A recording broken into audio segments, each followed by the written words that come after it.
अस्सलाम वालेकुम, आप देख रहे हैं प्रोग्राम खबर ये है। मैं हूं शाजिया अकरम। प्रोग्राम में मेरे साथ है समी इब्राहिम और सईद काजी। सबसे पहले हम बात करेंगे, वैसे तो हर मसले पर सियासत चमकती है, लेकिन इस बार एक अवामी मसला जो है वो सियासत की नज़र बना हुआ है और वो है लोड शेडिंग। बिजली की लोड शेडिंग पर मुस्लिम लीग नून ने हुकूमत को किस तरह घेरने का ऐलान किया है और जवाब में वफाकी वज़ीर दाखिला रहमान मलिक ने क्या तैयारी की है, ये आपको बताएंगे। साथ ही हम आपको बताएंगे कि मियां नवाज शरीफ ने अब ये कहा है कि हुकूमत के लिए गो बहुत हो गया, अब हमारी कम की बारी है। लेकिन आज प्रोग्राम में कॉल करके आप हमें बताएंगे कि आप क्या चाहते हैं, आप क्या चाहते हैं कि किसका कम होना चाहिए और किसका गो होना चाहिए। इसके अलावा प्रोग्राम में ब्रेक के बाद हमारे साथ होंगे इस्लामाबाद से हमारे नुमाइंदे मोहम्मद सैयद चौधरी सगीर और मुल्तान से होंगे शरीफ जोया। कुछ और अहम खबरें उनसे भी हम लेंगे। एक ब्रेक के बाद हमारे साथ रहिए।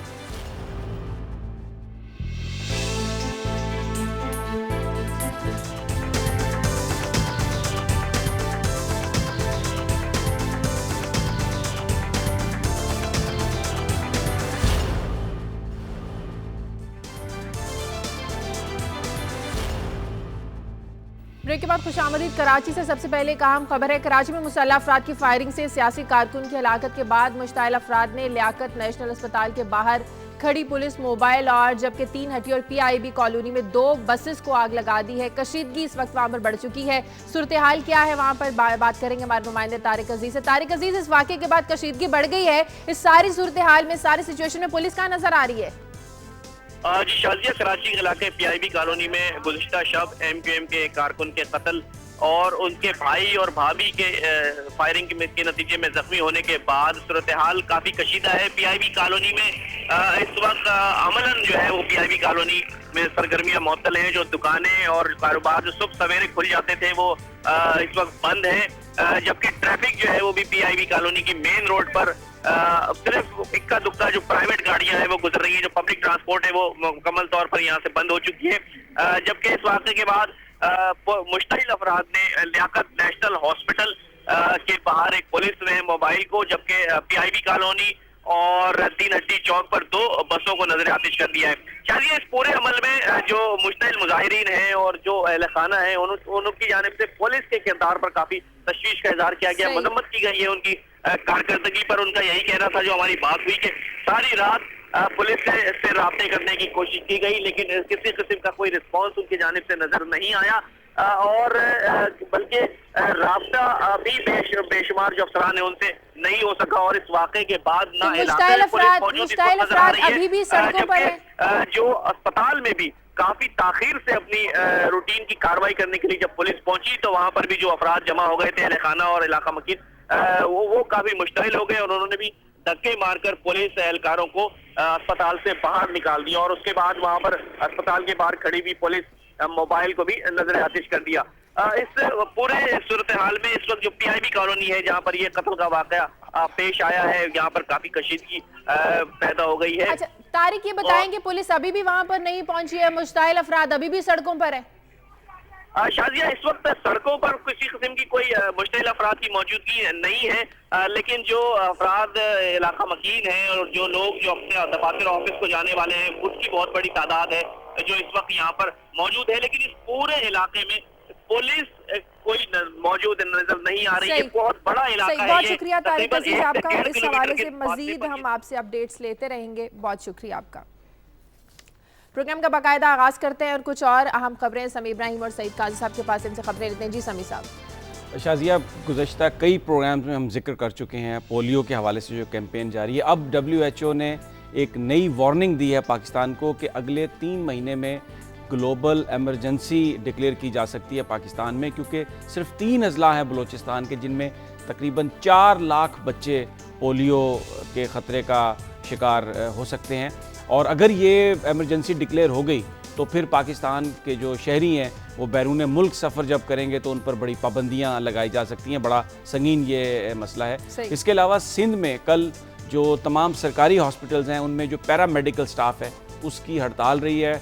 जूनियर डॉक्टर्स ने भी उनको सपोर्ट किया है और अभी भी डॉक्टर्स ने ये ऐलान किया है कि वो एक अपनी जो हड़ताल का दौरानिया है वो बढ़ा देंगे। वो अपना जो सैलरी स्ट्रक्चर है उसमें इजाफे की बात कर रहे हैं। इसके अलावा पंजाब में जो आटे का थैला है 20 किलोग्राम का, उसमें 50 रुपये इजाफा कर दिया गया है। और जो मिल मालकान हैं उनका ये कहना है कि फ्यूल एडजस्टमेंट चार्जेस की मद में मज़ीद इजाफा किया जा सकता है, जिससे जो 20 किलोग्राम का आटे का जो थैला है वो 700 रुपये तक उसकी कीमत पहुंच सकती है, जो एक आवाम के लिए बड़ी फ़िक्र की बात होगी। फिर जिक्र करेंगे सियोल कॉन्फ्रेंस का, जहां आज वज़ीर-ए-आज़म गिलानी अमरीकी सदर ओबामा से मिलने वाले हैं, जबकि वो मनमोहन सिंह से मिल चुके हैं। देखेंगे कि क्या इस हवाले से सूरत हाल है। और एक जिक्र करेंगे पाकिस्तान के डिप्टी अटॉर्नी जनरल का, खुर्शीद खान साहब आजकल इंडिया में हैं और वहाँ पर वो मुख्तलिफ जो गुरुद्वारे हैं वहाँ जाके वो जो पिलग्रिम्स हैं, जो लोग वहाँ पर आते हैं, उनके जूते साफ़ कर रहे हैं, सेवा उनकी कर रहे हैं। उनका ये कहना है कि वो यहाँ पर ये बताने के लिए आए हैं कि पाकिस्तानी टेररिस्ट नहीं है, हम दहशतगर्द नहीं है, हम सेवा करने वाले लोग हैं। तो इस पर बात करेंगे कि अगर वो जूता साफ़ करने की बजाय वहाँ पर पाकिस्तान में मुजरमों के सफाई में मदद देते तो शायद मसले का हल निकल आता। काजी साहब सही फरमाते हैं समी साहब, और इन्होंने मुजरमों का जिक्र किया तो मेरी खबर भी कुछ ऐसी मुजरमों के बाबत है। शेखुपुरा में कुछ अर्सा पहले एक मेहनत कश की बेटी के साथ ज्यादती हुई, जो कि मुबैना तौर पे 5 मुहाफिज फोर्स के जो है पर्सनल उन्होंने की। वो अभी तक एट लार्ज हैं, नहीं पकड़े गए। और कल उस बच्ची ने भी खुदकुशी की कोशिश की पंखे से लटक कर, तो और उसको वक्त पे देख लिया अहले खाना ने और वो उसे हॉस्पिटल ले गए। इस पे बात करेंगे। इसके साथ जुड़ी हुई खबर है वो भी एसिड थ्रोइंग की तेज़ाब गर्दी, जिसे नई इस्तिलाह आ गई है। मुल्तान में एक जो हाउस वाइफ हैं, उन्होंने जब खर्चा मांगा तो उन पर उनके खामन ने तेज़ाब फेंक दिया। इसको जोड़ेंगे। और एक और अहम खबर शाजिया, एक बड़ी लैंडमार्क जिसे मैं कहूँगा जजमेंट दी है हाई कोर्ट ने सपना खोसा केस में। इस केस को बड़ी गौर से मीडिया भी देख रहा था और इस मुल्क के अवाम भी देख रहे थे और देख रहे हैं, जिसमें उन्होंने शेख नजमुल हसन साहब ने ये फैसला दिया है कि केस चलाया जाए। और जो है ये केस जिन्होंने नहीं चलाया उसकी सरजनिश भी की जज साहब ने। और इस पर देखेंगे क्या फैसला होता है। और एक और अहम खबर जिसका हम पहले कह चुके हैं कि जो इंटरनेशनल डिप्लोमेसी है ये अब इंटरनेशनल ब्लैकमेल बन के रह गया है। IPI गैस लाइन को शेल्व करने के बारे में पाकिस्तान सोच रहा है। क्या दिखाया गया है पाकिस्तान को या क्या एक उसके बदले में जो मिला है वो क्या है, बड़ी दिलचस्प खबर है। और साथ ही मैं कमेंट करूंगा इसी पोलियो वाली खबर पे कि ये इसकी कितनी अलार्मिंग प्रोपोर्शन है। चलें सबसे पहले बात कर लेते हैं एहतजाज की, उन मुजाहरों की, उन हड़तालों की जो पिछले काफ़ी दिनों से जारी हैं, जिनमें लोगों की जानें भी ज़ाया हो रही हैं, लोगों के अमलाक का भी नुकसान हो रहा है, लोगों के कारोबार भी तबाह हो चुके हैं। जी हाँ, वो मसला है बिजली की लोड शेडिंग का। लेकिन बात यह है कि जब एहतजाज और मुजाहरे इतना पीक पर पहुंच जाते हैं तो ही सोई हुई हुकूमत क्यों जागती है और फिर फ़ौरन से ऐलान कर दिया जाता है कि 24 घंटों के अंदर अंदर लोड शेडिंग ख़त्म करने की हिदायत की गई है। एकदम से लोड शेडिंग कैसे ख़त्म हो जाती है और ये जो मुजाहरे हैं, क्या मुजाहरे ही वजह बनते हैं लोड शेडिंग ख़त्म करने की? समी साहब नहीं, ये बात आपने अपने प्रोग्राम के आगाज़ में कही कि पहली दफ़ा जो अवामी मसला है उस पर सियासत की जा रही है। यानी इससे पहले मेमो केस था, इससे पहले वज़ीर आज़म तौहीन अदालत केस और दूसरे बड़े बड़े जो केसेस हैं, लेकिन आम आदमी का मसला उस पर बात नहीं होती थी। सियासतदान जो हैं अब वो जो लोड शेडिंग और जो लोगों को किल्लत का मामला है उस पर बात कर रहे हैं। लेकिन एक छोटा सा मैं जिक्र करूँगा कि हमारे सियासतदानों में जो एक कमी नज़र आती है, मुख्तलिफ इस्तिलाहें इस्तेमाल करते हैं, तारीख़ी हवाले जो हैं उनसे ऐसा लगता है कि शायद कोई मुताले की कमी है उनमें। मसलन नवाज शरीफ साहब के भाई हैं शहबाज साहब, वो पिछले कई दिनों से कहते हैं कि अली बाबा 40 चोरों को मुल्क से निकालना होगा। अब उन्हें ये नहीं पता कि इस सारी कहानी में अली बाबा एक पॉजिटिव कैरेक्टर थे। वो जो 40 चोर थे उनको पकड़ने के लिए अली बाबा ने कोशिश की थी और उन चोरों तक वो पहुंचे थे। लेकिन अब वो जब वो गुफ्तगू करते हैं तो वो कहते हैं कि अली बाबा 40 चोरों को, यानी जो अच्छाई है जिसने चोरों को पकड़ा था, इसको भी मुल्क से। लेकिन आप ये मानते हैं कि नहीं मानते, ये सारा क्रेडिट जाता तो फिर मुस्लिम लीग नून को ही है। इतने एहतजाज और मुजाहरे, इतनी उन्होंने आवाज़ उठाई। मुझे तो ये दोनों पार्टियां मिली हुई लगती हैं। एक पहले इजाफा कर देता है, दूसरा एहतजाज करता है और फिर वो फटाफट उसको कम कर दिया जाता है। तो एक ऐसा चक्कर चलाया हुआ इन्होंने कि फिर वो चकमा देने में कामयाब हो जाते हैं और वो वही चाल चलते हैं। कैसे, ये देखें ना, लोड शेडिंग है। एक पार्टी कहती है कि जी हम सामने आते हैं, हम लॉन्ग मार्च शुरू कर देंगे, वो फौरन कहते हैं हाँ जी हम इसको ठीक कर देंगे और फिर वो फौरन लॉन्ग मार्च वापस चले जाते हैं। अवाम के साथ ही ये सारा खिलवाड़ हो रहा है और मुझे दोनों पार्टियां आपस की बात है मिली हुई लगती है। सभी साहब कह रहे हैं, अभी आपने जो बात बड़ी दिलचस्प अंदाज से खोली ये बात कि जी मैमो ये बात हो रही थी, मुझे कुछ याद आ गया कि पापोश की क्या फिक्र है, दस्तार संभालो, पायाब है जो मौज गुजर जाएगी सर से। हमने जब शुरू में ये प्रोग्राम शुरू किया था तो आपको याद होगा कि हमने कहा कि भाई ये ठीक है मैमो शैमो भी चलाएं, मगर ये जो है बिजली, ये जो महंगाई, ये अब जो बता रहे हैं ये गंदम के बारे में खबर, अब ये खबरें क्या, अगर आप आज मीडिया का सीन देख लें, कौन सी खबरें डोमिनेट कर रही हैं? कि क्या इश्यूज क्या है। ये जितना एक हेज थी, एक धुन थी, एक धुआं था, एक स्मोक स्क्रीन थी, जब उसको हटा के देखा तो क्या नजर आया? अब आबादियों में गैस नहीं है, आबादियों में बिजली नहीं है। अब ये जो इस पर सियासत कर रहे हैं, भाई बात ये है, इनको आज हुकूमत दे दें, इन्हें कहें जी आप बिजली दे दें, हमें आया आप बिजली दे दें। बात यह है कि ये मुनाफों के ब्लैक होल्स हैं, नहीं भर सकते। मैं अब हम किस हद तक बात कर, ऐसा बिजली तो वो दे देते हैं ना, लॉन्ग मार्च का ऐलान हुआ, जिस दिन मैच होता है 4 दिन ऐलान कर दिया जाता है कि 4 दिन आएगी, चलती रहेगी बिजली। वो कुछ कहेंगे, कोर्स करेंगे, कुछ थोड़े से पैसे इधर से निकाल के सर्कुलर डेट वालों को थोड़ा सा हौसला देंगे, फिर चलेगी। फिर तो ये क्या है? Is there any permanent solution to this crisis? Problem इसका कोई तो समी साहब, ये हुकूमत धमकियों की जबान समझती है? लॉन्ग मार्च की धमकियां, ये धमकियां भी मैं ये अर्ज कर रहा हूं कि ये सारा जो कारखाना है ये मिली भगत से चल रहा है। अच्छा, धमकी देने वाले को पता होता है कि उसने कब धमकी देनी है, और धमकी सुनने वाले को भी ये पता होता है कि कब धमकी आनी है और कब उन्होंने एक्शन। बड़ा इंटरेस्टिंग था अखबारात में कि सियोल में कोरिया में बैठे हुए वजीर आजम साहब ने लेडी हेल्थ वर्कर्स की हड़ताल का भी नोटिस ले लिया, लोड शेडिंग का भी नोटिस ले लिया, और ये कहा कि 24 घंटे के अंदर अंदर ये करें। 24 घंटों में कहां से आ जाएगी बिजली? बात ये है कि पहले भी हमने अर्ज किया कि अगर आप जो IPPs हैं, क्योंकि अब हाइडल पावर इस वक्त उसकी प्रोडक्शन कम है, उनको अगर आप पैसे पूरे दे दें तो पाकिस्तान में कैपेसिटी का मसला नहीं है। अच्छा, लेकिन पैसे पूरे क्यों नहीं दिए जाते? क्योंकि वो जो उन्होंने एक्स्ट्रा बिजली जनरेट करनी है ना, वो आम आदमियों के लिए, जो बड़े बड़े कारखाने हैं, जो बड़े बड़े लोग हैं, मेरा मतलब वजीर आजम हाउस, वजीर आला हाउस, गवर्नर हाउस, ऐवान सदर, या वो जो वहां पर तो बिजली आ रही है, इसलिए कोई उन्हें प्रॉब्लम नहीं है। अब ये जो पैसे पूरे इसलिए नहीं दिए जाते कि उससे आम आदमी का जो चूल्हा है या आम आदमी के घर में तारीकी खत्म होनी है।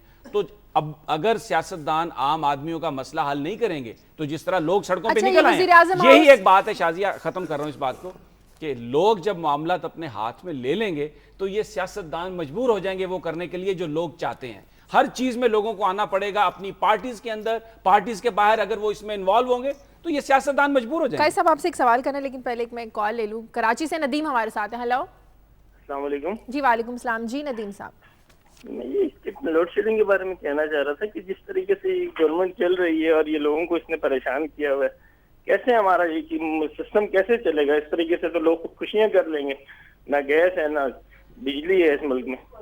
सही, बहुत शुक्रिया। बारे में किया जाए। जी जी बिल्कुल, बहुत शुक्रिया नदीम साहब। जाहिर है वो सही बात कर रहे हैं, लोग परेशान हैं। कल भी हम इस पे बात कर चुके थे। आप कुछ सवाल पूछना चाह रही जी, मैं सवाल आपसे ये पूछना चाह रही थी, उस दिन आप आयन पढ़कर बता रहे थे कि आयन के शिकों में ये लिखा है, कहीं आयन में ये भी लिखा है कि वज़ीर आज़म हाउस और प्रेसिडेंसी को बिजली से मुस्तस्ना करार दिया जाए। याद हो तो मैंने उसमें एक शिक पढ़ी थी, बल्कि मुझे अफसोस है हम नेक्स्ट टाइम उसको उर्दू में भी तर्जमा, उर्दू में तर्जमा तो हमने बोल दिया था मगर स्क्रीन पे शायद इंग्लिश में था। उसमें उन्होंने ये कहा था, ये आपने क्या फरमाया कि जो आइन की शिक गालबन 3 थी वो ये कहती है कि हर शख्स कानून के सामने बराबर है। यही पूछना चाह रही। तो वो जो बेसिकली वो रिट जो की गई थी हाई कोर्ट में, वो ये की गई थी कि ये जो वायलेशन ऑफ द कॉन्स्टिट्यूशन है, चाहे आदमी प्राइम मिनिस्टर हो चाहे प्रेसिडेंट हो, आइन ये कहता है कि वो एक सिटीजन की तरह उसके वही राइट्स हैं, इसलिए उधर बिजली देना। और फिर मैंने एक और बात की थी, मैं दोहरा देता हूं क्योंकि बात बड़ी अहम है, वो ये कि वो जो बिजली इस्तेमाल कर रहे हैं उसका बिल अवाम देते हैं, जिनका बिल अवाम देते हैं उनको लोड शेडिंग का सामना नहीं करना पड़ता, ना प्रेसिडेंसी में ना CM हाउस में, और वो जो अपना बिल भी दे रहे हैं और लोगों का भी दे रहे हैं उनकी बिजली बंद हो जाती है। सही। तो अब ये बताएं कि जो एहतजाज और मुजाहरे हैं, मेरे ख्याल में जो 31 मार्च से इन्होंने हुकूमत मुखालिफ तहरीक शुरू करने का ऐलान किया, 4-5 दिन और चलेंगे, बाद में सारी सूरत बड़ी ठंडी वो एक आध दिन में वो पैसे ज्यादा दे देंगे IPPs को, वो बिजली ज्यादा आना शुरू हो जाएगी, अवाम समझेंगे कि मसले का हल हो गया। और जो अपोजिशन है, देखिए ना, असल मसला दोनों पार्टी, याद हो पिछले साल मिली भगत कहाँ है? मैं आपको अर्ज करूं, थोड़ा सा क्लैरिफाई कर दूं, मिली भगत कहाँ है? मिली भगत नवाज लीग को इसलिए ये सारी चीज सूट करती है कि इमरान खान का जो एक फैक्टर है ना पंजाब में, वो रियल अपोजिशन बन के उभरा, तो नून वालों को ये एहसास हुआ कि ये तो सारी जो इस वक्त जो अपोजिशन कर रही है जमात, वो तो इमरान खान की नजर आ रही है और हमारी हमायत में कमी होगी। तो बड़ी जमातें मिली आपस में कि खान साहब का वो किया जाए ख़त्म, तो उधर से थोड़ी सी बिजली कम की, अपोजिशन को नून लीग आप सामने आई, इमरान खान साहब गायब कि अब जी चीफ मिनिस्टर साहब कहते हैं मैं लॉन्ग मार्च करूंगा और उन्होंने पंजाब शुरू कर दिया।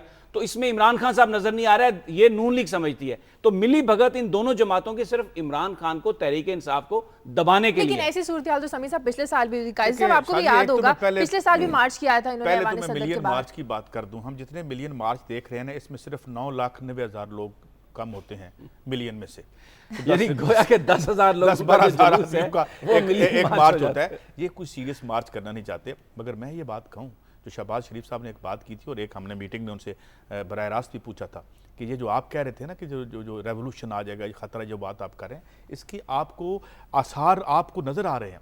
आप समाज पे देखें, जब आप समाज पे बोझ डालना शुरू, जिसे अंग्रेजी में कहते हैं last straw at the back of camel, कि उसके ऊँट के बैक पे आप रखते जाते हैं बोझ, और फिर लादने के बाद एक जो तीला कहते हैं पंजाबी में, उसे क्या कहेंगे? तीला ही कहते हैं, वो रखते हैं तो उसकी कमर टूट जाती है। तो इसी तरह समाज की भी बर्दाश्त की एक हद होती है। इसको बुरी तरीके से आप दीवार से लगा रहे हैं इसको ना, इसका रिएक्शन। जी हाँ, आप कुछ कह रहे हैं। ब्रेकिंग न्यूज़ है कराची से। कराची में मुसल्लह अफराद की फायरिंग से सियासी कारकुन की हलाकत के बाद मुश्ताइल अफराद ने लियाकत नेशनल अस्पताल के बाहर खड़ी पुलिस, मोबाइल, जबकि 3 हट्टी और PIB कॉलोनी में 2 बसेस को आग लगा दी है। इस वक्त मुश्ताइल अफराद सड़कों पर है, लेकिन इस सारी सूरत हाल में पुलिस हमें कहीं नज़र नहीं आ रही है। बात करेंगे हमारे नुमाइंदे तारिक अजीज से। तारिक, क्या सूरत हाल है इस वक्त? कराची में मुसल्लह अफराद की फायरिंग से सियासी कारकुन जो कि MQM के बताए जाते हैं, उनकी हलाकत के बाद मुश्ताइल अफराद ने लियाकत नेशनल अस्पताल के बाहर जो खड़ी पुलिस, मोबाइल थी, उसको आग लगा दी। उसके बाद 3 हट्टी और PIB कॉलोनी में 2 बसेस खड़ी थी, उनको आग लगा दी। सूरत हाल इस वक्त वहाँ पर कशीदा है, पुलिस वहाँ पर इस वक्त नज़र नहीं आ रही है। मुत्तहिदा कौमी मूवमेंट MQM ने इस सारे सूरत हाल पर आज यौम सोग मनाने का ऐलान किया है। इस हवाले से जैसी कोई मजीद खबरें हमारे पास आएंगी अपडेट करेंगे। हम आपको बता रहे थे कि हुकूमत, मुस्लिम लीग नून जो है वो हुकूमत को इस मसले पर किस तरह घेरने जा रही है।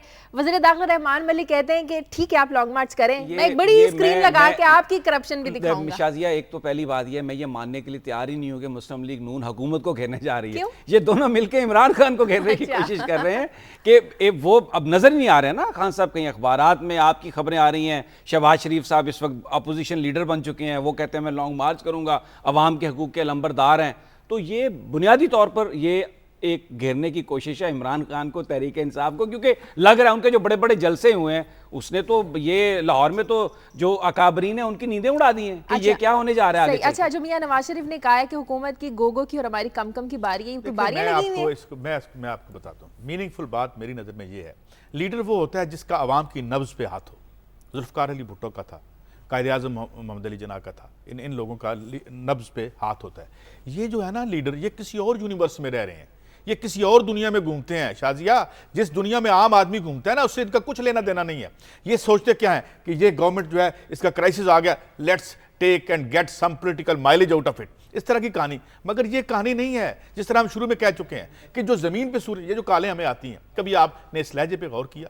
खून उतरा होता है लोगों की आंखों में। खुदा की कसम, बाज़ औक़ात लगता है ये लाइव कॉल आ रही है, पता नहीं हमें ही कुछ कह देंगे, और कह भी देते हैं बाज़ औक़ात तो। और खैर, ये कोई बुरी बात नहीं हमारे लिए। और आज लाइव कॉल में मैं ये रिक्वेस्ट कर रही हूं कि आप हमें कॉल करके ये बताएं कि आप किस पार्टी का काम और किसका गो चाहते हैं। गो कम बंद करें इसको। ये गुर्बत गो करें, अब लोड शेडिंग गो करें। इसके हवाले से मैं मेरे साथ चैलेंज मुनाजरा करके देख ले, किसी का कोई एजेंडा और कोई प्रोग्राम नहीं है, और किसी की ना ख्वाहिश है, ना तमन्ना है, ना इरादा है। नहीं, ख्वाहिश और तमन्ना तो होगी कि अवाम के मसाइल हल किए जाएं, क्योंकि सियासतदान हैं और वो सियासत कर ही इसलिए रहे हैं, लेकिन ज़रा थोड़ा डगर से हट जाते हैं, लाइन से हट जाते हैं। अब जो आपने बात की ना इनकी, नवाज शरीफ साहब की कम और गोगो की, इस दफ़ा वो मुझे लग रहा है कि कम की बात में संजीदा नज़र आ रहे हैं, क्योंकि जिस तरह इमरान खान साहब की इनकलाबी पार्टी थी, लेकिन उस इनकलाबी पार्टी में मुस्लिम लीग काफ के लोग आना शुरू हो गए। अब हम देखते हैं कि मियाँ साहब भी यही कर रहे हैं। लियाकत जतोई साहब को अपने साथ मिलाया, काफ के वो वाटर एंड पावर के बिजली और पानी के वजीर थे, और आजकल सबसे बड़ा मसला जो है वो पानी और बिजली का है। इससे पहले वो मारवी मेमन को अपने साथ मिला चुके, अब फिर वो शौकत शाह भी उनके साथ मिल रहे हैं, और चौधरी शुजात साहब के हवाले से बड़े मोहतात बयानात वो दे रहे हैं। तो वो बेसिकली जो इस वक्त मियाँ साहब की जो सियासत है ना, वो भी अब मुस्लिम लीग काफ के उन लोगों को अपने साथ मिलाने के लिए है जो एस्टेब्लिशमेंट के नुमाइंदे समझे जाते थे। और जब ऐसे लोग पार्टियों में आते हैं तो एक ये मैसेज भी जाता है कि भाई अगली पार्टी यही है। तो वो मुझे लगता है कि कम में बड़े संजीदा हैं और बड़ी कोशिश कर रहे हैं हुकूमत में आने के लिए। अब देखें आगे चलकर क्या होता है। मुझे कॉल लेनी है विहाड़ी से। जवाद, हेलो। मेरा नाम जवाद बशीर है जी, और मैं विहाड़ी से कॉल कर रहा हूँ जी। ये आपके जो एंकर हैं ये कह रहे हैं कि वो लाहौर में जलसा कर दिया इमरान खान ने, और वो बहुत बड़ा जो एक जलसा हो गया। क्या पॉपुलैरिटी जांचने का यही एक तरीका है कि वो जलसा जिसका बड़ा हो गया वही जो है वो पॉपुलर लीडर है, और बाकी के वो सारे वो वैसे के वैसे बैठे हुए हैं, हाथ पे हाथ धर के बैठे हुए हैं? सही, बहुत शुक्रिया जवाद आपका। इसका जवाब हम आपको देंगे एक ब्रेक के बाद। क्या किसी का जो जलसा बड़ा हो जाए तो इससे ये मतलब लिया जाए कि वो पार्टी उभरती हुई पार्टी और बड़ी जमात वो बन जाएगी, बन के सामने आएगी? इसका जवाब हम आपको देंगे एक ब्रेक के बाद। Take a break.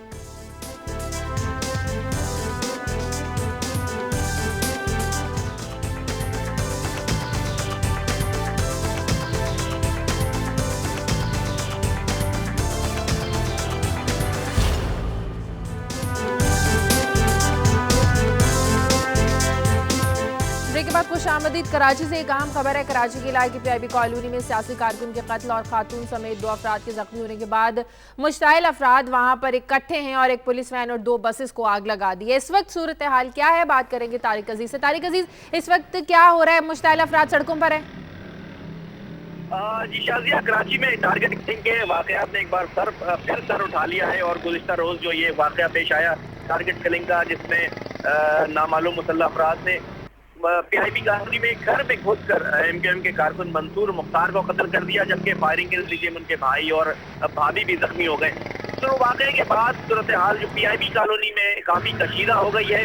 जो मार्केटें और कारोबार सवेरे खुल जाते थे वो इस वक्त मुकम्मल तौर पर बंद हैं, जबकि मुश्ताइल अफराद ने पीआईबी कॉलोनी और 3 हट्टी पर 2 बसों को भी नजर आतिश कर दिया। इसके कबल जो मुश्ताइल अफराद थे उन्होंने जो स्टेडियम रोड है और जो लियाकत नेशनल हॉस्पिटल के सामने, वहां पर भी पुलिस मोबाइल जो पीआईबी कॉलोनी की पुलिस मोबाइल थी उसको नजर आतिश कर दिया गया था।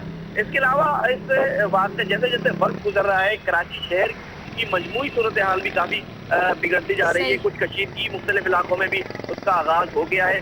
मीर 15 पर और गुलिस्तान जौहर में मुश्ताइल चंद नामालूम अफराद की जानिब से हवाई फायरिंग की गई है और जो इलाके में जो कारोबार और दुकानें हैं वो भी बंद करा दिए गए हैं। इस वक्त हुजूम तो कहीं पर भी कोई नजर नहीं आ रहा है, किसी किस्म के अच्छा तारिक साहब एक सवाल है मेरा, ये बताइए कि ये जो कोई बड़े मॉब निकल रहे हैं या कुछ मौजूद चंद लोग बाहर निकलते हैं, फायरिंग होती है, आग लगा के दाएं बाएं हो जाते हैं, क्या कोई पब्लिक रिएक्शन है या पब्लिक सहम के घरों में बैठी है और ये कुछ और लोग हैं और कम लोग हैं? क्या कहेंगे आप? ये देखिए अवामी गम और गुस्से का एक इजहार है, क्योंकि ये जो भी वाक़यात होते हैं उसमें अक्सर औकात सियासी कारकुनों के साथ साथ जो आम अफराद हैं वो भी इसका निशाना बन जाते हैं, जिसका बज़ाहिर किसी सियासी जमात से कोई ताल्लुक नहीं होता है। ये गुज़िश्ता रोज जो 2 वकला का मर्डर हुआ, उसके अलावा 2 भाइयों का मर्डर हुआ, इसी एक सिलसिला है जिसके बायस आवाम में काफी गम गुस्सा पाया जाता है। तो तारिक, आप ये कह रहे हैं कि ये जो आवाम है घर से तेल या पेट्रोल ये लेके निकलते हैं और साथ में आग लगाने का पूरा एक सिलसिला, क्योंकि बस को आग लगानी मेरा ख्याल है उसके लिए खासा बंदोबस्त चाहिए, पूरा घर से आदमी ऑर्गेनाइज होके आए तो तभी, तो ये आवाम सारी ये कार्रवाइयां कर रहे हैं। देखिए, जब इस तरह का कोई भी टारगेट किलिंग का वाकया पेश आता है या किसी भी सियासी जमात का किसी भी सियासी जमात का कोई कारकुन इस तरह के वाकये में हलाक होता है, तो लाजमी सी सिचुएशन होती है कि उस पार्टी के कारकुन भी काफी मुश्ताइल होते हैं, जबकि जिस इलाके में ये वाकया होता है उस इलाके की जो काफी बड़ी तादाद है जो लोगों की, इलाका मकूनों की। बहुत शुक्रिया तारिक अजीज। इस तरह के वाकयात के बाद अवाम का जो रद्द-ए-अमल है, गम और गुस्सा है, वो बहुत ज्यादा देखने में आता है, जिसकी वजह से कराची में जो कशीदगी की लहर है वो बढ़ना शुरू हो जाती है। बहुत शुक्रिया तारिक अजीज आपका। और अब हम चलते हैं इस्लामाबाद और मुल्तान। इस्लामाबाद में हमारे साथ मियां सगीर और मुल्तान में शरीफ जोया। मियां सगीर से बात कर लेते हैं कि इस्लामाबाद में क्या खबरें हैं। जी मियां सगीर। हमने चूंकि कल से वो एक प्रोटेस्ट का सिलसिला जारी था जो रात को खत्म हो गया था, और इसके अलावा आज जो है वो सुप्रीम कोर्ट में कुछ केसेस हैं। तौहीन अदालत का केस है, वज़ीर आज़म के खिलाफ है, इसके अलावा पार्लियामेंटेरियन की दोहरी शहरियत का केस वहाँ पर है, लाल मस्जिद ऑपरेशन है, और इलेक्शन अखराजात में जो खिलाफ वर्जी होती है उसकी दरख्वास्त भी है। इसके अलावा अच्छा, लेडी हेल्थ वर्कर्स ने जो कल एहतजाज किया उसके बारे में अपडेट दें कि उनकी कोई सुनवाई हुई? जी, उस पे चीफ जस्टिस की जानिब से जो है खुद नोटिस लिया गया है और जवाब भी तलब किया गया है, जबकि जो हुकूमत की जानिब से भी बड़ा वाज़ेह मौक़िफ़ है कि उनकी सैलरी जो है वो 7,000 कर दी जाएगी। आज उन्होंने हड़ताल का ऐलान जो था वो उसको मौखर तो किया है, लेकिन ये फिर इसके बाद आ जाएंगे, क्योंकि हमने देखा था कि पिछले साल भी इन्होंने एहतजाज किया था और इनका एहतजाज जो है वो काफी लंबा चला था, और ये भी अब ऑर्गेनाइज्ड हो चुकी हैं खवातीन, चूंकि इनकी सैलरी इतनी कम है कि वो जो है वो मजबूरन घरों से निकलती हैं और रात को यहाँ पर खुले आसमान के तले उन्होंने पिछले साल। अच्छा, इसके अलावा चौधरी सगीर अब मेमो केस को भी काफी देखते रहे। मेमो केस में अब कमिश्नर ने हुसैन हक्कानी को आखिरी मोहलत दी है कि अगर वो पाकिस्तान आ जाए तो ठीक है, नहीं तो अगर वो नहीं आते हैं तो केस का क्या बनेगा? मुख्तसरन जवाब दीजिएगा। चलिए, मुख्तसर जवाब इसका यही है कि 2 जनवरी से शुरू होने वाले इस केस में आज तक जो है वो इतनी अहम कोई डेवलपमेंट तो नहीं हुई, जो सबूत पेश किए गए वो भी इतने अहम नहीं है। सिर्फ अब ये देखा जा रहा है कि क्या हुसैन हक्कानी पाकिस्तान आके कमीशन के सामने पेश होंगे। उन्हें अब आखिरी मौका दिया गया है, वो भी बड़ी एक बहस और तकरार के बाद कि अब वो अगर नहीं आएंगे तो उनके वारंट। और इस सारे केस में यासीन मलिक के बयानात पर का क्या असर पड़ेगा? यासीन मलिक को कल जो है वो एक डेवलपमेंट ये हुई है कि फ्रीक बनने की इजाजत दे दी गई है, उनका बयान इन कैमरा रिकॉर्ड हो गया है। तो वो अभी यासीन मलिक जो है वो मीडिया को कोई ऐसी चीज नहीं बता रहे, वो कह रहे हैं कि उन्हें मना किया गया है कि अभी कोई चीज ना बताएं। तो अभी ये अवाम ही है, कैमरा ट्रायल है, बयान हुआ है, तो अब जो कोई सामने आएगी तो फिर उसके बाद ही कोई चीज सामने आ सकती है। बहुत शुक्रिया मियां सगीर आपका। मुल्तान चलते हैं शरीफ जोया के पास। शरीफ जोया, मुल्तान से क्या खबरें हैं? जी, जैसे आप अवामी मसाइल की बात कर रहे हैं तो मुल्तान के हवाले से हम सेहत से जुड़े जो 2 मसाइल हैं उसकी आप निशानदेही करना चाह रहे हैं कि मुल्तान के जो 77 जो बुनियादी मरकज़ सेहत हैं, 3 रूरल हेल्थ सेंटर्स हैं, 2 जो THQs हैं, उसमें अद्वियात जो हैं वो बिल्कुल ख़त्म हो चुकी हैं। मरीज़ों को वहाँ पे अद्वियात मैसर नहीं है और डॉक्टर्स पर्ची लिख के दे देते हैं कि अगर आपने दवाई लेनी है तो जाके बाहर से किसी भी मेडिकल स्टोर से जाके ख़रीदें और वो लाएं, उसके बाद उसका ट्रीटमेंट वहाँ पे अस्पतालों में और बुनियादी मराकज़ सेहत में किया जा रहा है और इस पर किसी किस्म की कोई तवज्जो किसी की भी नहीं है। महकमा जो सेहत के लोग हैं उनसे जब हमारी बात हुई तो उनका ये कहना था कि 1 माह लग सकता है इस सारी अद्वियात की खरीदारी में, क्योंकि फंड्स उनके पास है नहीं है। पॉलिसी हुकूमत ने कुछ चेंज कर दी है जिसकी वजह से उनको ये कमी का सामना करना पड़ रहा है। इसी तरह इंस्टीट्यूट ऑफ कार्डियोलॉजी जो कि जनूबी पंजाब का एक सबसे बड़ा दिल के अमराज का एक अस्पताल है, वहाँ पर गरीब मरीजों की जो रजिस्ट्रेशन की गई है उसकी तादाद 6,500 तक पहुँच गई है और चूँकि फंड्स ना होने के बायस गरीब मरीजों का जो ऑपरेशन है वो उसका सिलसिला बंद है। और अगर सिलसिला ये शुरू कर दिया जाए तो जिस बंदे ने आज रजिस्ट्रेशन कराई है उसकी जो बारी है वो 6 साल बाद आएगी। तो इस हवाले से लोगों में काफ़ी तशवीश है कि ये जो मसाइल हैं, सेहत से जो जुड़े मसाइल हैं, उनकी ज़िंदगी से जुड़े जो मसाइल हैं, ये कौन हल करेगा, इस पर किसी की कोई तवज्जो नहीं है। और यहाँ पे जो इंस्टीट्यूट ऑफ कार्डियोलॉजी की इंतजामिया है वो अपनी कुर्सी बचाने के चक्कर में लगे हुए हैं। एग्जीक्यूटिव डायरेक्टर और MS के आपस में इख्तलाफात हैं, लेकिन ओवरऑल जो मसाइल का सामना करना पड़ रहा है वो मरीजों को सफर जो है वो मरीज ही कर रहे हैं। देखें, जब आप 114 अरब रुपए जो हैं या आपने हेल्थ पूरी GDP का 0.9% सेहत पे लगाएंगे तो उसका मतलब यही है कि आबादियां तल्फ होती रहें बीमारियों से, ट्रीटेबल डिजीज से, ऐसी जो काबिल इलाज बीमारियां हैं। जिस तरह ये कह रहे हैं कि 6 साल बाद उसकी बारी आएगी, तो ये है प्रेफरेंस गवर्नमेंट की। सही, बहुत शुक्रिया शरीफ जो आपका। और इसी से शाजिया मैं वो जोड़ देता हूँ जो मैंने आपको खबर बताई थी। मैं पहले कॉल ले लूं, मुझे बोला जा रहा है कि एक कॉलर है हमारे साथ, सलामत भट्टी गुजरांवाला से। हेलो जी मैडम, सलाम अलैकुम। जी वालेकुम सलाम जी। अभी मेरे मोहतरम आपके मेहमान काजी साहब बात कर रहे थे कॉन्स्टिट्यूशन 1973 के लिए हवाले से कि हर शहरी बराबर है। मैं यहाँ पे आपके प्रोग्राम के तवज्जो से ये गुजारिश करना चाहूंगा कि मई 2011 में मैंने डिमांड नोटिस पे किया था सुई गैस का, वक्त कॉल कर रहा हूँ, मेरा सुई गैस का कनेक्शन मुझे नहीं मिल सका क्योंकि मैं क्रिश्चियन हूँ और उसके ऊपर लिखा हुआ है चर्च बस्ती।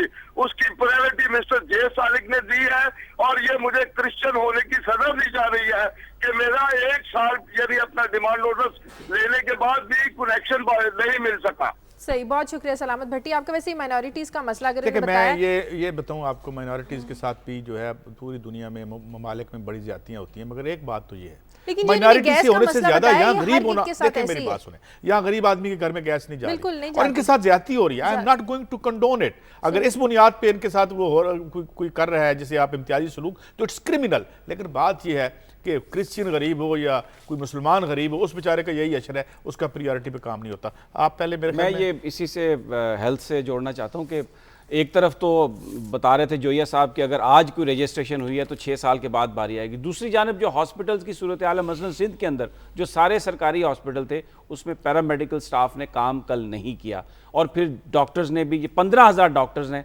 जिन्होंने उसको ज्वाइन किया स्ट्राइक को और अपना दौरानिया बढ़ाया। वैसे डॉक्टर्स सिंध के सरकारी अस्पतालों में 7 फरवरी से स्ट्राइक पर हैं और जो 5,000 नर्सेस हैं अब उन्होंने भी कहा है कि वो मुकम्मल तौर पर स्ट्राइक पर चली जाएंगी।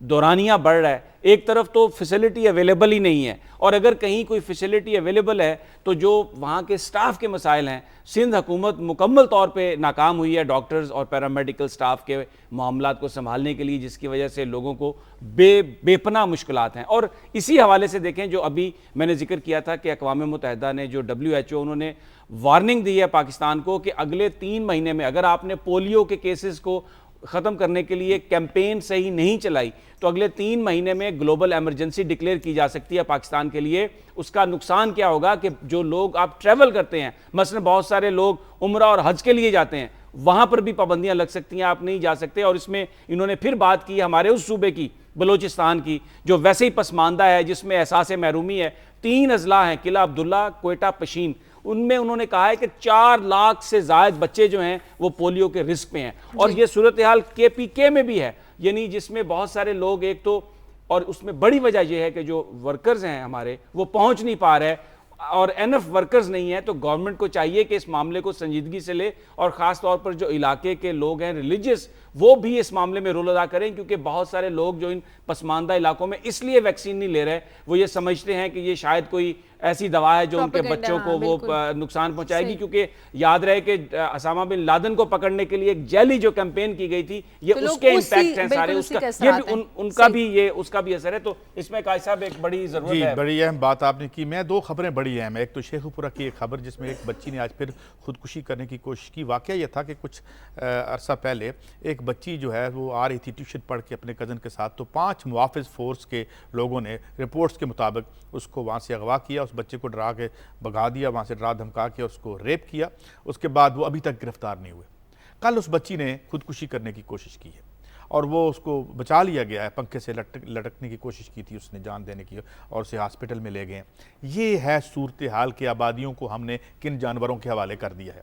मैं कोई अदालत नहीं हूँ, अदालत फैसला करेगी, मगर जो मुलजिम है वो अभी तक नहीं पकड़े गए। और जो है कल हमने बात की कि एक मेहनतकश का जबड़ा तोड़ दिया इन्होंने, कांस्टेबल ने। अभी मैं पूछ के आ रहा था, इसके साथ ही मैं जोड़ देता हूँ कि वक्त कम है। कल एक बड़ी लैंडमार्क जजमेंट समी साहब दी हाई कोर्ट ने कि ये जो सपना खोसा केस है, इसमें उन्होंने सर्जनिश की पुलिस की, वो केस ही नहीं दर्ज कर रही कि हम ये है आइन का हाल हो रहा है हमारे सामने, जो हम कह रहे हैं कि हम सारे आइन के सामने बराबर है। पिछले कितने महीनों से सर्जनश ही कर रही है अदालत। नहीं, उन्होंने आज बेहतर होता है कि सर्जनश की बजाय कोई फैसला करते। फैसला किया है, उन्होंने अभी पर्चा दर्ज नहीं किया, उनको नौकरियों से हटाते, उनको जेल में भेजते, ताकि सर्जनश, ये सर्जनश थी या ये जो बड़के हैं अखबारात में लीड लगवाने के लिए और खबरें चलवाने के लिए। मेरा तो नहीं ख्याल कि इन बड़कों से कोई मसला हल होगा। देखिए, वो पहले भी अदालत ये कह रही, उसने आज फैसला दिया है, कल फैसला दिया है कि इनके खिलाफ केस इंस्टीट्यूट किया जाए। मैं अभी न्यूज़ रूम में से होके आया हूँ कि क्या खबर है, अभी तक कोई खबर नहीं थी और हम ये देख रहे हैं। नहीं, यही तो मैं कह रहा हूँ, पिछले कई महीनों से, सालों से सिर्फ बढ़ के हैं भाई, खबर नहीं है। अच्छा, बात ये है कि ये जो कल हमने बात की थी फाखरा, क्या यही जो हमारी बच्चियां हैं खुदकुशियों के बाद उन्हें इंसाफ मिलेगा? जाहिर है कि कितना बड़ा हम एक ऐसा, एक तो उस पर एक जो इखलाकी बोझ डाल देते हैं उन बच्चियों, बजाय ये समझने के कि इनके खिलाफ जुर्म हुआ है, हम उन्हें समाज में जो है एक जरिया बना लेते हैं उनकी तजलील का। और ऊपर से ये हमारी एडमिनिस्ट्रेशन है जिस तरीके से वो, अब देखें, एक तरफ तो ये है और दूसरा मैं आपको बताऊं जो मैंने पहले अर्ज किया, यानी पुलिस भी मार रही है, लोग भी मार रहे हैं, बिजली भी नहीं। और अब जो आटे की जो कीमत है, जो 575 रुपए का थैला मिल रहा था 20 किलोग्राम आटे का, उसमें 50 रुपए इजाफा कर दिया गया, 625। और अब वो ये कह रहे हैं मिल मालकान कि जी फ्यूल एडजस्टमेंट चार्जेस, गैस तेल की कीमत बढ़ गई है, पेट्रोल की बढ़ गई है, 700 रुपए पर किलो हो जाएगा इसका जो थैला है 20 किलो का। मुझे आप बताएं, और उसकी वजह वो ये बताते हैं कि गंदम की सपोर्ट प्राइस में 100 रुपए का इजाफा। मुझे आप ये बताएं कहां जाएगा गरीब?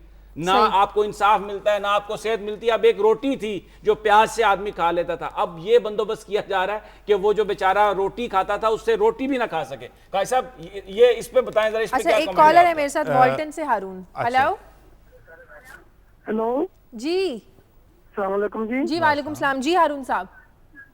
सर, मेरा सवाल ये है आपसे कि मुस्लिम लीग नून और पीपल्स पार्टी ने 18वीं तरमीम भी पास करवाई, 19वीं तरमीम भी पास करवाई, 20वीं तरमीम भी पास करवाई, सेनेट में भी ये लोग इकट्ठे रहे, तो क्या ये तमाम बहरान खत्म हो गए थे? करप्शन खत्म हो गई थी, महंगाई खत्म हो गई थी, अवामी मसाइल हल हो गए थे?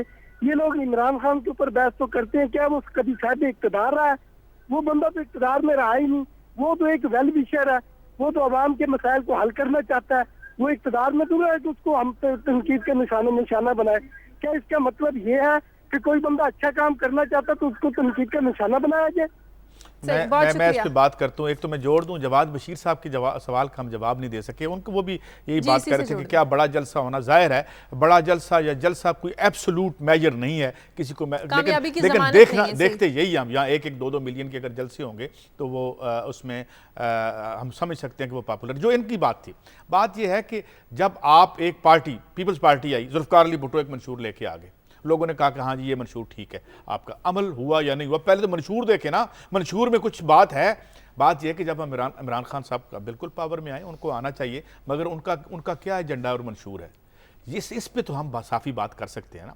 और हम ये जो मुस्लिम लीग और नून और पीपल्स पार्टी पे जितनी हम इस प्रोग्राम में तनकीद कर रहे हैं या उनको उनसे बात, क्योंकि वो पावर में है, इमरान खान यकीनन पावर में नहीं आए, मगर उनके जो क्राइन हमें बताते हैं, जब हम एनालिसिस करते हैं तो हम देखते हैं कि भाई वो चेंज का क्या एजेंडा लेके आए हैं।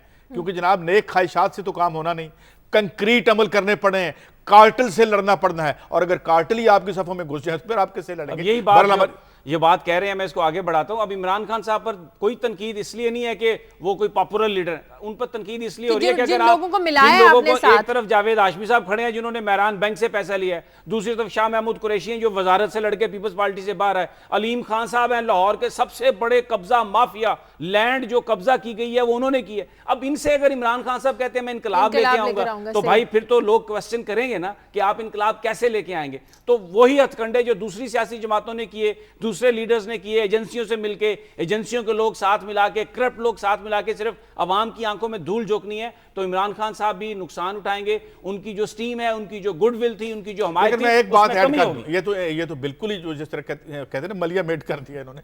मैं ये कहता हूं कि इमरान साहब का हक है, बल्कि आए वो, लेकिन नीचे से लोग लेके आए ना, पावर में आए, पता चले कि वो क्या करना चाहते हैं। किसके साथ पावर में आए? वो उन्हीं लोगों के साथ, उन्हीं चेहरों के साथ। लोग वोट दें उनको, आए और उनको यकीन करें, लोग पाकिस्तान के बड़े ज़हीन है, they are looking for options, alternate ढूंढ रहे हैं वो मुतबादल। और इमरान खान एक मुतबादल की सूरत में थे, लेकिन क्योंकि अब उनकी उम्र 62-63 साल है, वो ये समझते हैं कि अगर ये इलेक्शन भी गुजर गया तो अगला 5 साल के बाद आएगा, 70 साल के नजदीक हो जाऊंगा तो कुछ नहीं कर सकूंगा। तो इसी उतावलेपन में उन्होंने हर किस्म का बंदा मिला लिया साथ अपने। और फिर मैं माफी चाहता हूं, बहुत सारे हमारे जो सहाफ़ी भाई जो है ना, उनके भी मशरे, वो जो कुछ कॉलम निगार हैं बड़े वैसे बड़े बावकार नजर आते हैं, उन्होंने भी इमरान खान का जो ये सफीना है ना उसको डुबोने की कोशिश की है, इस तरह के लोग उनके साथ मिलवा के। ये सबसे बड़ी प्रॉब्लम है। कराची से अंजुम है हमारे साथ कॉलर। हेलो, अस्सलाम वालेकुम जी, ख्वाजा अंजुम बात कर रहा हूँ कराची से। जी जी, मैं आपका कल का प्रोग्राम देख रहा था, आपको शिकवा था कि सियासी पार्टियां जो हैं वो आपको कवरेज न देने पर आपसे वो करती हैं।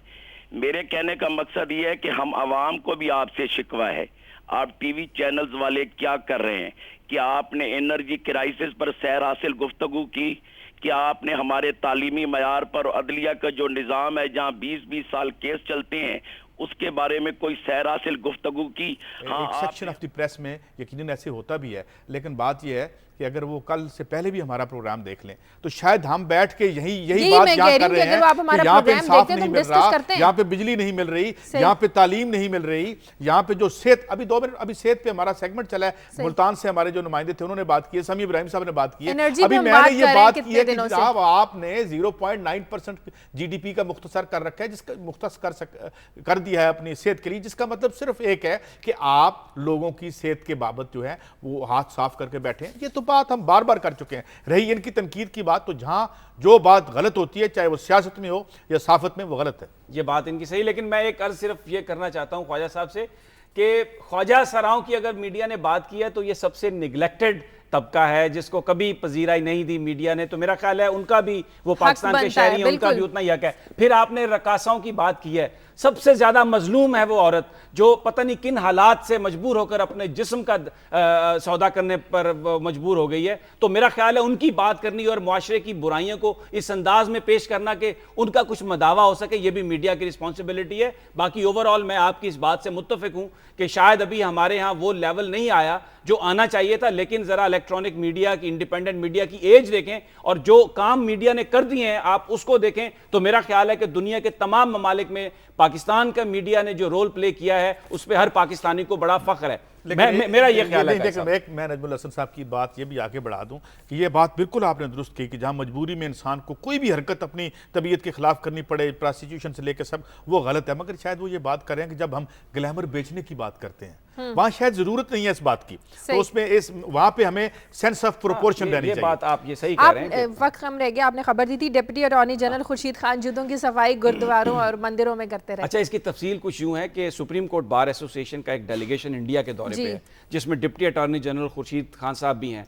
कुछ अर्सा पहले 3 सिख नौजवान किडनैप हुए थे, उनमें से 2 को तो पाकिस्तान आर्मी ने रेस्क्यू करवा लिया था। एक जसपाल सिंह जो हैं वो उस ऑपरेशन में मारे गए और किडनैपर्स ने उनको कत्ल कर दिया था। तो खुर्शीद खान साहब ये कर रहे हैं कि जब वो वहाँ पर उन्हें टाइम मिला अपनी सरकारी मसरूफियात से बाद में, तो वो गए गुरुद्वारे में और जाके उन्होंने जूते पॉलिश कर दिए, शुरू किए वहाँ पर इजाज़त लेके कि मैं सेवक कर रहा हूँ यहाँ पर जो पिलग्रिम आ रहे हैं, मैं ये बताने के लिए कि हम दहशतगर्द नहीं है, अमन पसंद कौम है। लेकिन मेरा ये ख्याल है कि जूते साफ करना चले उनका एक इंडिविजुअल अमल है, पता नहीं ये काबिल तारीफ है या नहीं, लेकिन अगर डिप्टी अटॉर्नी जनरल है पाकिस्तान के अंदर वो उन मुजरमों को कैफरे किरदार तक पहुंचाने के लिए प्रोसिक्यूशन में भरपूर जोर लगाएं तो गालिबन वो जूतियां साफ करने से ज्यादा बेहतर काबिल तारीफ होगा। बहुत शुक्रिया आपका। जाते अगर मैं कर सकूं, जो पाक ईरान गैस पाइपलाइन को शेल्फ कर दिया गया, 1.09 का जो हमें कर्जा दिया है वर्ल्ड बैंक ने, उसका शाखसाना लगता है। इस पर हम डिटेल में कल से बात करेंगे। शायद वो दौरा मुलतवी हो गया है हमारे जो। और अब वो एक बात जो है, गिलानी साहब की मुलाकात तो है ओबामा से, लेकिन जो खबर आ रही है कि मुज़ाकरात का अमल अब शुरू होने वाला है अमेरिका और पाकिस्तान के दरमियान। अगले महीने हिलरी क्लिंटन की आमद मुतवक्को है, जनरल जेम्स मिट्स की आमद मुतवक्को है। तो ये कल जो सियोल में नेगोशिएशन है, इस पे कल बात करेंगे। कहते हैं हालांकि इससे फर्क तो पड़ता नहीं, कोई आते जाते रहे तो ये रौनक लगी रहेगी। बहुत शुक्रिया आपका। प्रोग्राम का वक्त खत्म हो गया है। आप फीडबैक दीजिए। खबर@दुनिया TV.tv पर। इजाजत दीजिए। अल्लाह हाफिज़।